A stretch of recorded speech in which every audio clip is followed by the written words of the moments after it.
The Quran says in Surah Mu'minun, chapter number 23, verse number 21, that of the cattle of the meat of the cattle you can have, you can eat. The Quran repeats the message in Surah Nahl, chapter number 16, verse number 5, that we have made the cattle. It gives you warmth, and in it there are several benefits. Of the meat you can eat. The Quran again repeats in Surah Ma'idah, chapter number 5, verse number 1, that, O you who believe, follow the instructions of Allah subhanahu wa ta'ala, and you can eat all four-footed animals except that which has been prohibited. The Quran gives us permission to have non-veg.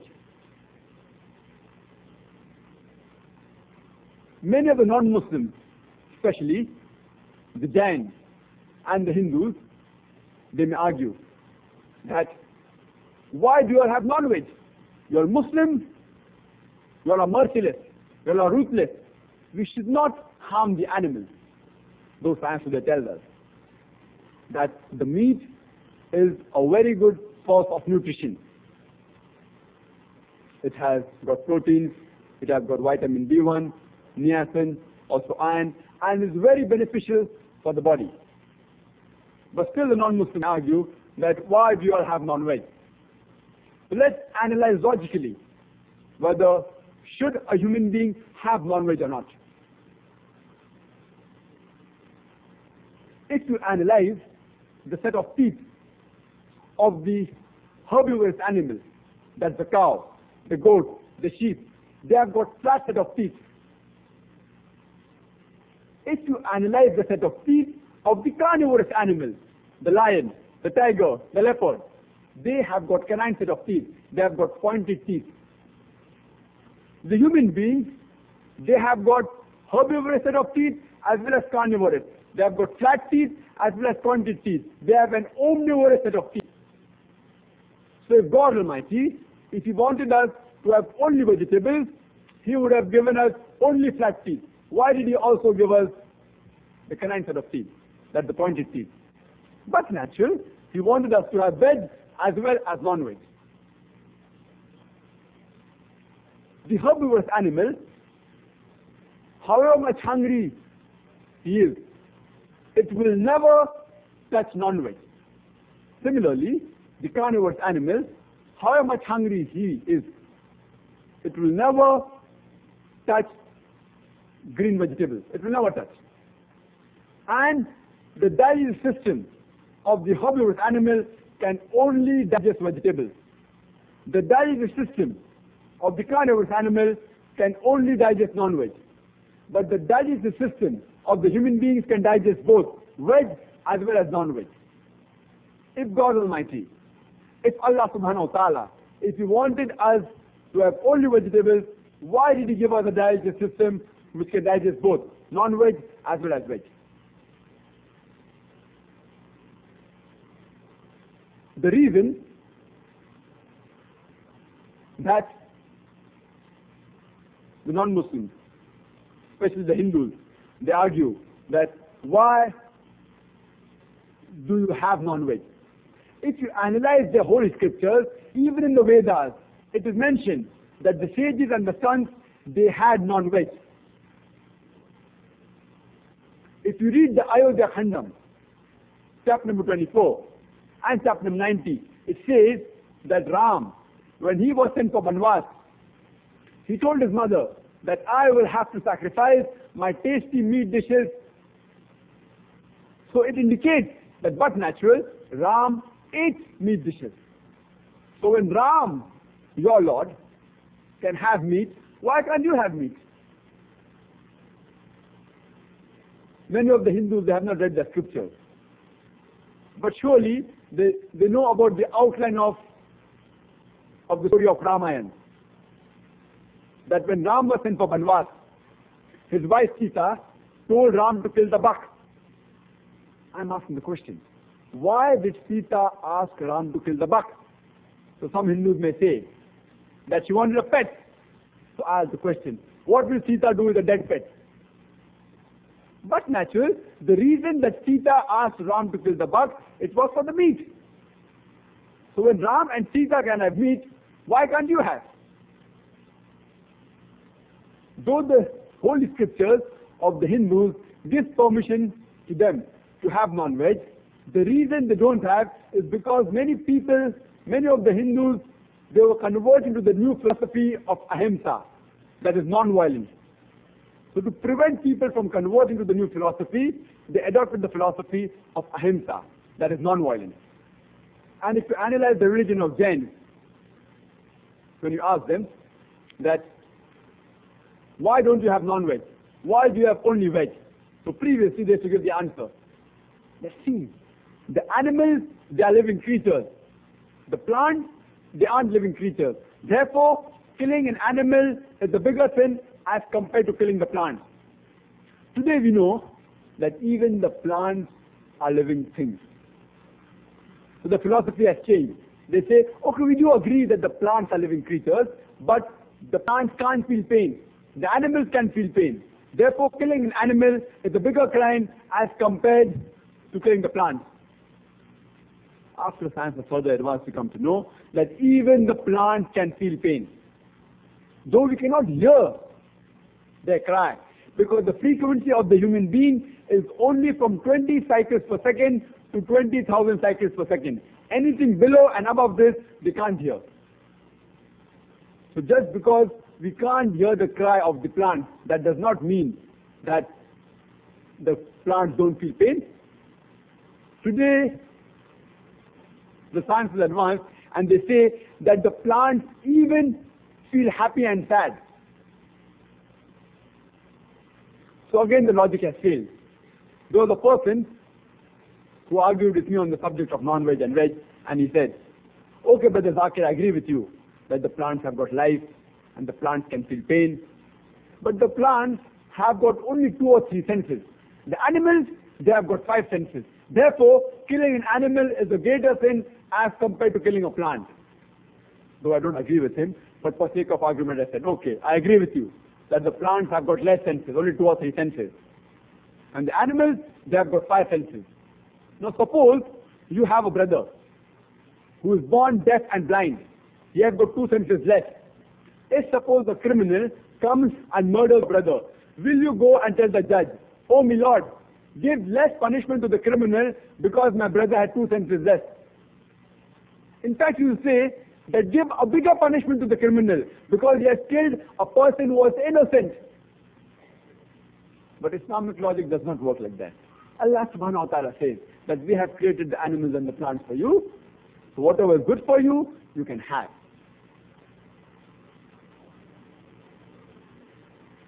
Then there are some people who may further argue and say that you Muslims, you all have non-veg. And when you have non-veg, whatever food you have, it has an effect on your behavior. Therefore, if you have non-veg, you behave like the animals. You are ferocious people. You are violent people. I do agree with them that the food you have has an effect on your behavior. That's the reason Islam only gives permission for the Muslims to have only herbivorous animals, the cow, the sheep, the goat. So therefore, if we eat the cow, the sheep, the goat, we are as docile as the cow, the goat, the sheep. The carnivorous animals has been prohibited to us. So if we have the meat of the lion, the leopard, then I do agree, we'll be ferocious, we'll be violent. The Quran says in Surah Araf, chapter number 7, verse number 157, that the Prophet commands you to have what is good and prohibits you to have those things which are bad. The Prophet allows you to eat the food which is good for you, and he forbids you to eat those foods which is bad for you. The Quran says in Surah Al-Hashr, chapter number 59, verse number 7, half of the things which the Prophet has allowed you to have, and abstain from those things which he has forbidden you to have. The Quran also says in Surah Nisa, chapter number 4, verse number 13 and 14, that if you obey Allah and His Messenger, you will enter paradise beneath which rivers will be flowing, and therein you will abide forever. If you disobey Allah and His Messenger, you will be thrown into the hellfire, and you shall abide in there forever.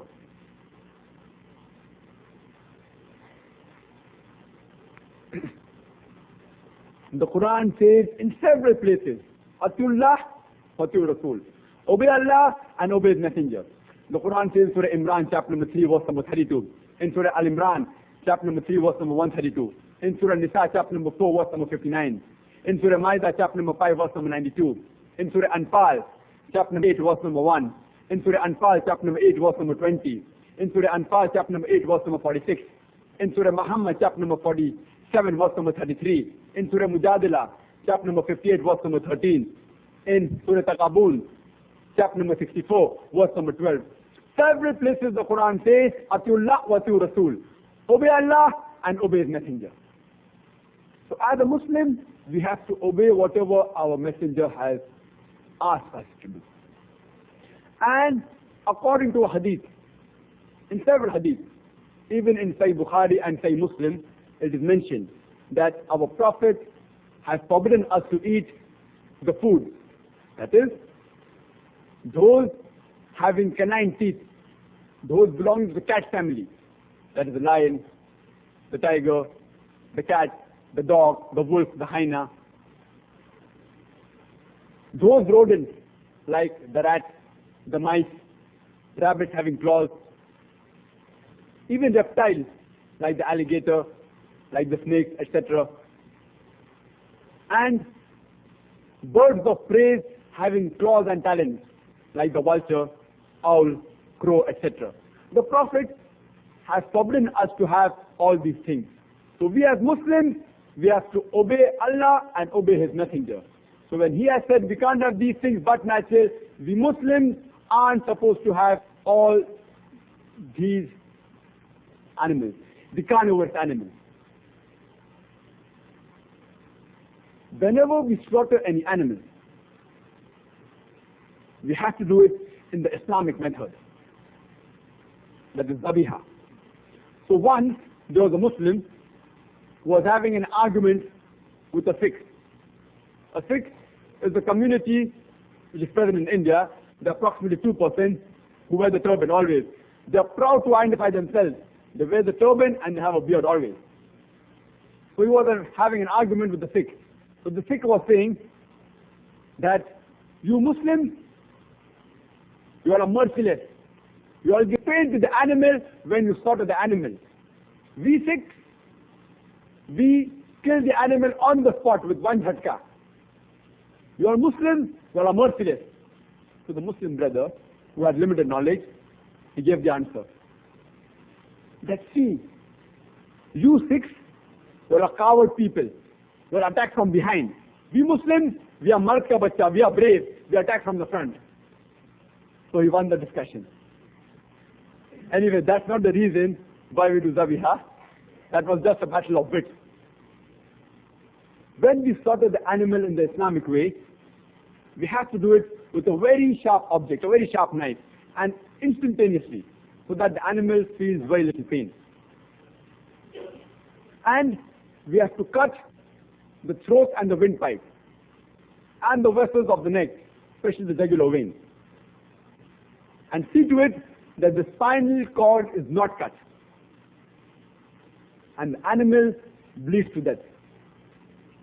The reason for not damaging the spinal cord is that if it is damaged, there will be cardiac arrest, and the heart will stop on the spot, and blood will remain in the body. We do Zabiha because when we cut the arteries of the neck, we allow the blood to flow out. The heart is yet pumping, and most of the blood flows out of the body of the animal. Today science tells us that blood is a good media for germs and bacteria, and also contains toxins and various microorganisms. So if you consume this blood along with the meat of the animal, there are high chances that you will also acquire the diseases. Therefore, the Islamic way of slaughtering is much more hygienic as compared to the other stunning and the jhatka method. It is compulsory that the Muslims, when we slaughter, we take the name of Allah subhanahu wa ta'ala. And the Quran mentions, Surah Al-Hajj, chapter number 22, verse number 36, that when the sacrifices terminals, when they are lined up, take the name of Allah subhanahu wa ta'ala before slaughtering them. The Quran also repeats in Surah Anam, chapter number 6, verse number 118, that eat of the meat on which Allah's name has been pronounced. Means it's compulsory that we can have only those meat on which Allah subhanahu wa ta'ala's name has been pronounced. And the Quran mentions Surah Anam, chapter number 6, verse number 121. Do not have the meat on which Allah's name has not been pronounced. Now the reason why we Muslims take the name of Allah subhanahu wa ta'ala before slaughtering is because we testify that it is only in the hands of Allah subhanahu wa ta'ala to take and give life. And it is with His permission that we are killing the animal. Without His permission, it's not possible. So we are testifying that it is with His permission and with His will that we are slaughtering the animal to eat it.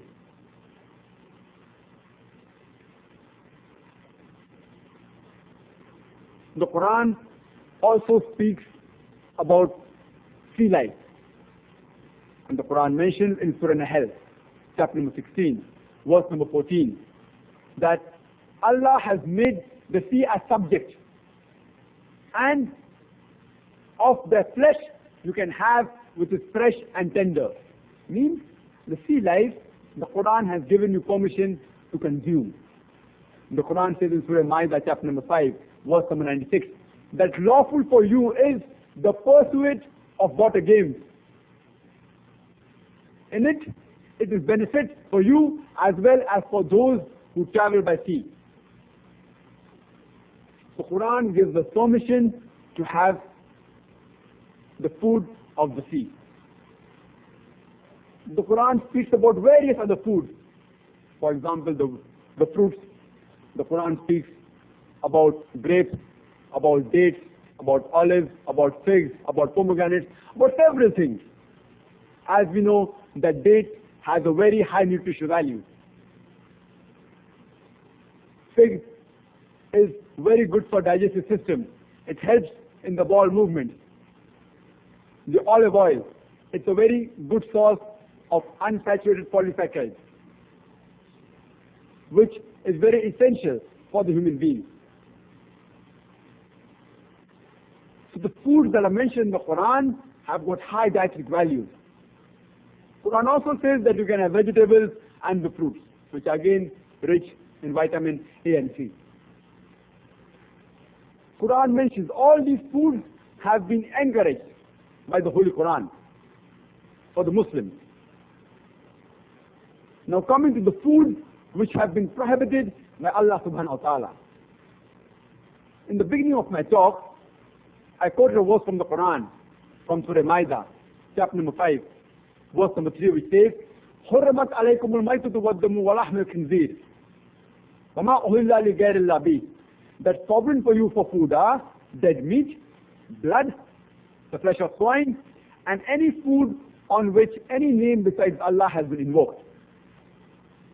This is mentioned in the Quran besides Surah Ma'idah chapter number 5 verse number 3. It is also mentioned in Surah Baqarah chapter number 2 verse number 173, in Surah Anam chapter number 6 verse number 145, and in Surah Nahl chapter number 16 verse number 115.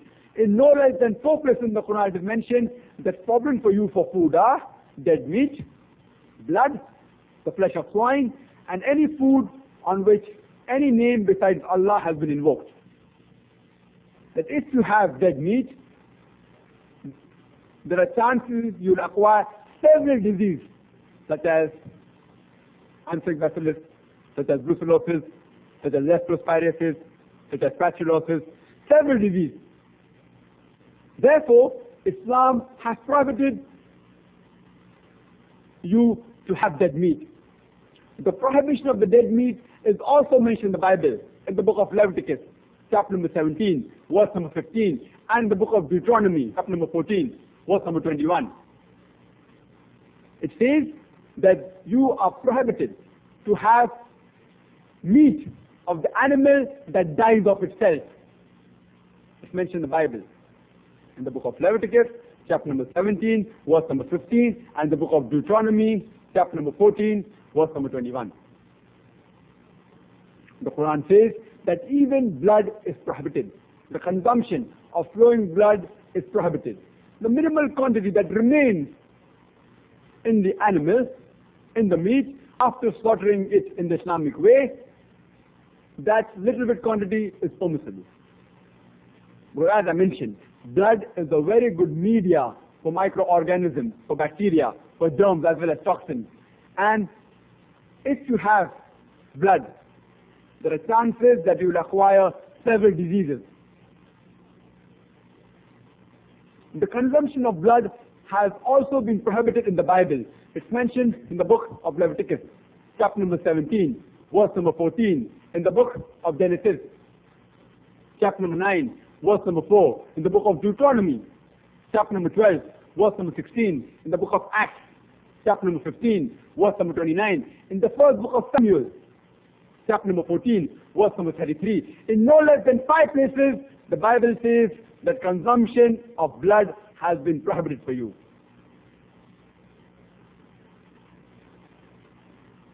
The Quran also prohibits the flesh of swine, the flesh of swine. And today we know that there are at least 17 different diseases which you can acquire if you have pork. If you have pork, the pork contains roundworm, pinworm, tapeworm, several of the helminths. And the most dangerous is the Taenia solium. The tapeworm, the medical terminology is Taenia solium and Citronella trichuriasis. These two are the most dangerous. The tapeworm, it's very long and it harbors in the intestine. And the ova of the Taenia solium, it enters into the bloodstream, and with the help of the bloodstream, it can enter almost all the organs of the body. If it enters the brain, it can cause brain damage and memory loss. If it enters the eye, it can cause blindness. If it enters the heart, it can cause heart attack. If it enters the lung, it can cause lung damage. It can damage almost all the organs of the body. And there's a misconception that if you cook the pork very well, all these ovas, they die. According to research which was done in America, out of 24 people that were suffering from TT, 22 had cooked their food very well. That means under the normal cooking temperature, which is obtained at home, it's not possible to destroy and kill these ovas. Besides this, pork has muscle building, it has got fat building material, very little muscle building material. That's the reason those people who eat a lot of pork, they have got tires, they have got fat. And this gives rise to atherosclerosis as well as hypertension. That's why more than 50% of the Americans, they are suffering from hypertension. The pig is a very dirty animal. It's a filthy animal. It thrives on feces and muck. Wherever you find feces and muck, there you'll find that the pig is there. And normally in the villages, I'm talking about India, that in the villages, they don't have the modern toilets like the ones we have. So when the people go early in the morning for call of nature, after they come back, the pig goes and sweeps up everything. The pig is doing its job. It's the best scavenger which I know that God has produced. The pig is the most shameless animal on the face of the earth. It's the only animal which invites its friends to have sex with its mate. It's the only animal. It enjoys seeing its mate having sex with the friend. And today, if you analyze in the Western countries, you have got dance parties. And after the dance parties, you have swapping of wives. You sleep with my wife, I sleep with I sleep with your wife. So they're saying that if you eat pig, then you behave like pig. There are several reasons why Islam has prohibited you to eat the flesh of swine. Similarly, even the Bible prohibits the consumption of the flesh of swine. It's mentioned in the book of Leviticus, chapter number 11, verse number 7 and 8, that the flesh of swine, the swine, though it has got hoof, it has got cloven hoof, but it chews the cud. It is unclean for you. The flesh you shall not eat, and its carcass you shall not touch. A similar message is repeated in the book of Deuteronomy, chapter number 14, verse number 8, that the flesh of the swine you shall not eat, and its carcass thou shalt not touch. Again, the Bible prohibits the consumption of pork in the book of Isaiah, chapter number 65, verse number 2 to 5. And the last is any food on which any name besides Allah subhanahu wa ta'ala has been invoked. If you invoke any name besides Allah subhanahu wa ta'ala, you are associating partners with Allah subhanahu wa ta'ala. You are doing shirk. This is forbidden in Islam. This is also forbidden in the Bible. In the book of Acts, chapter number 15, verse number 29, that you shall not have the meat which has been given to the idols, or meat which has been strangled.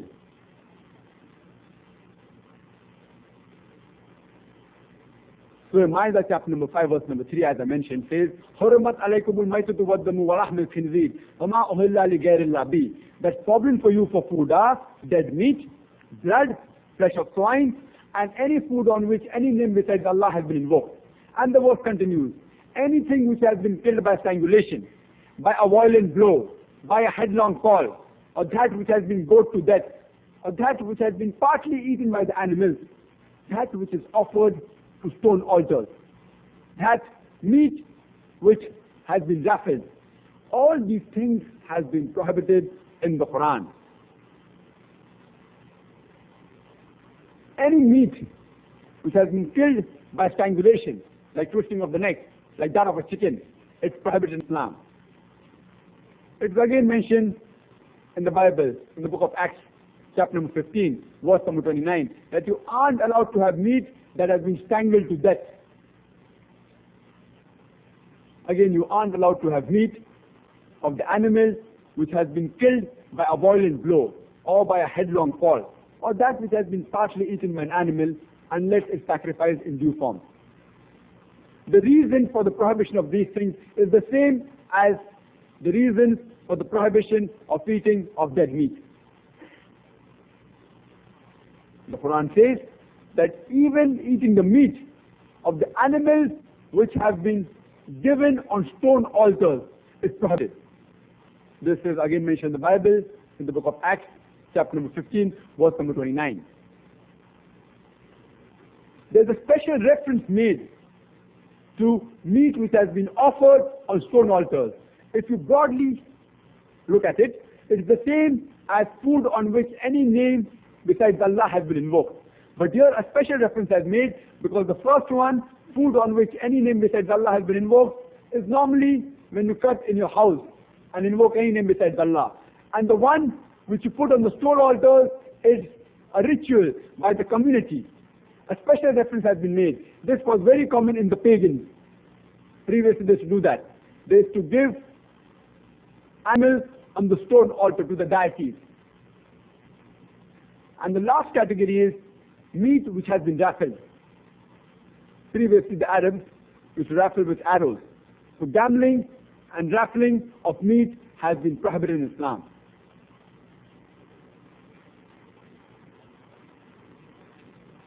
The other food which is strictly prohibited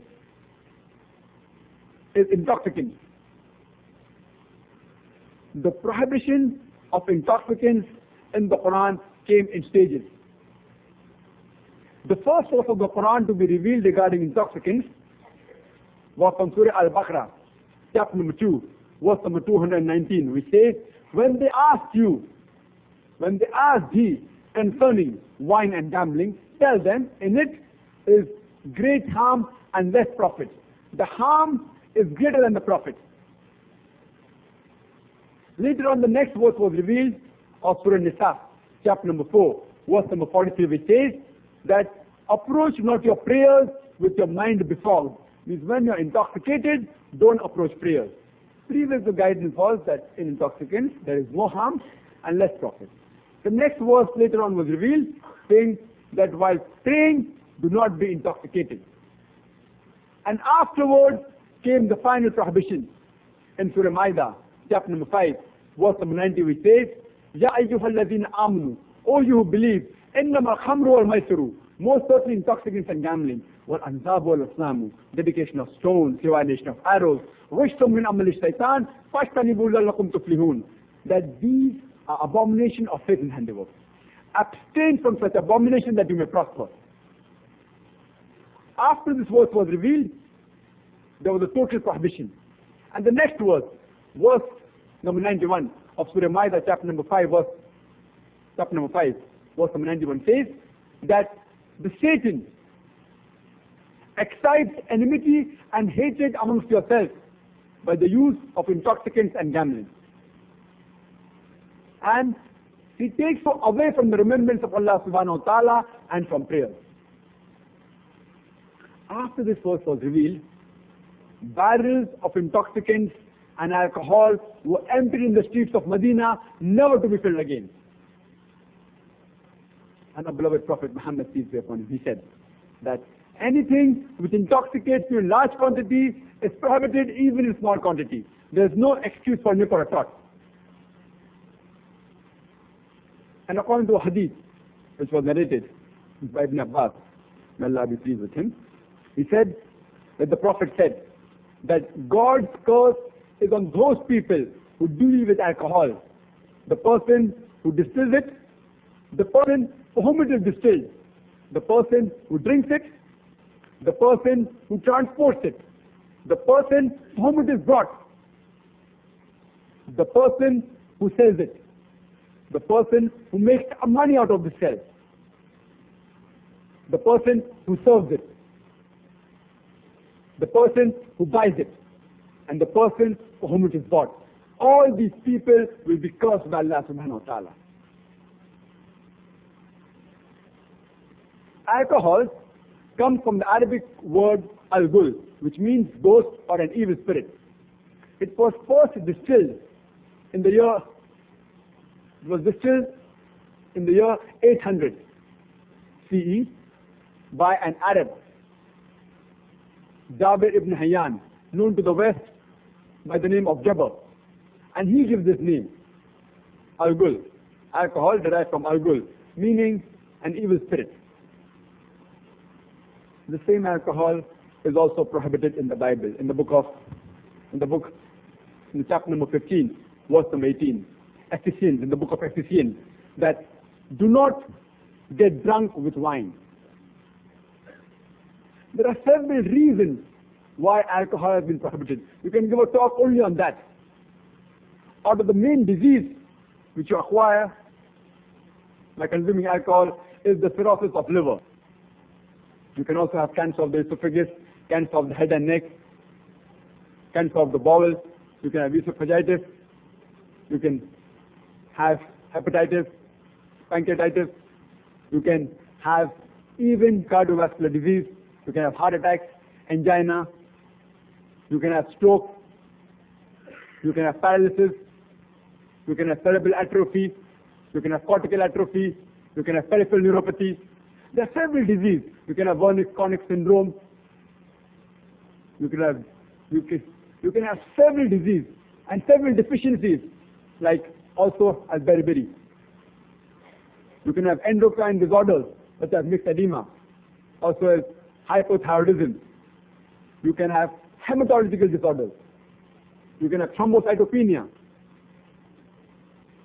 It also interferes with common drugs such as flagyl, such as metronidazole, and it reduces your immunity to fight with the disease. The chances you can have chest infection, lung emphysema, lung abscess, several disease.